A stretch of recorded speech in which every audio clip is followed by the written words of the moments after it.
Praise the Lord. Daniel പ്രവാചകന്റെ പുസ്തകം 10-ാം അധ്യായത്തിന്റെ 19-ാമത്തെ വാക്യത്തിൽ ഏറ്റവും പ്രിയ പുരുഷ, ഭയപ്പെടേണ്ട, നിനക്ക് സമാധാനം, ബലപ്പെട്ടിരിക്കുക എന്ന് പറഞ്ഞു.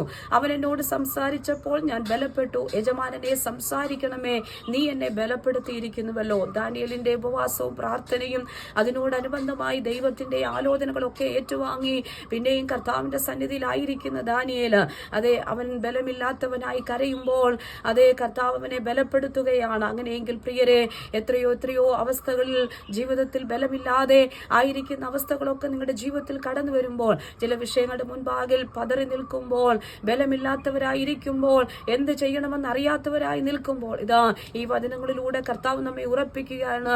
നമ്മെ സമാധാനപ്പെടുത്തുന്ന, ബലപ്പെടുത്തുന്ന ദൈവം. അതെ, ഞാൻ വിളിച്ചപേക്ഷിച്ച നാളിൽ നീ എനിക്ക് ഉത്തരം അരുളി, എന്റെ ഉള്ളിൽ നീ ബലം നൽകി എന്നെ ധൈര്യപ്പെടുത്തിയിരിക്കുന്നുവല്ലോ എന്ന് സങ്കീർത്തനക്കാരൻ പറയുന്നത് പോലെ, അതെ, നമ്മെ ബലപ്പെടുത്തുന്ന ദൈവത്തിന്റെ ആലോചനകളാൽ നിറച്ച് എങ്ങനെയാണ് മുൻപോട്ട് പോകേണ്ടതെന്നുള്ള എല്ലാവിധമായിരിക്കുന്ന ഗൈഡൻസ് ഉണ്ടെന്ന് ഈ നാളുകളിൽ ദൈവം നമ്മെ സഹായിക്കുകയും മാനിക്കുകയും ചെയ്യും. അതിനായി കർത്താവ് നമ്മെ സഹായിക്കട്ടെ. ദൈവജനം പറയുന്നു, ഞാൻ നിന്നെ ഒരു നാളും ഉപേക്ഷിക്കുകയില്ല, കൈവിടുകയുമില്ല. നമ്മെ ബലപ്പെടുത്തുന്ന, ഉപേക്ഷിക്കാതെ നമ്മെ നമുക്ക് വേണ്ടി പ്രവർത്തിക്കുന്ന ഒരു ദൈവം നമ്മോട് കൂടെയുണ്ട്. ഈ വചനങ്ങളാൽ കർത്താവ് നമ്മെ അനുഗ്രഹിക്കുമാറാകട്ടെ.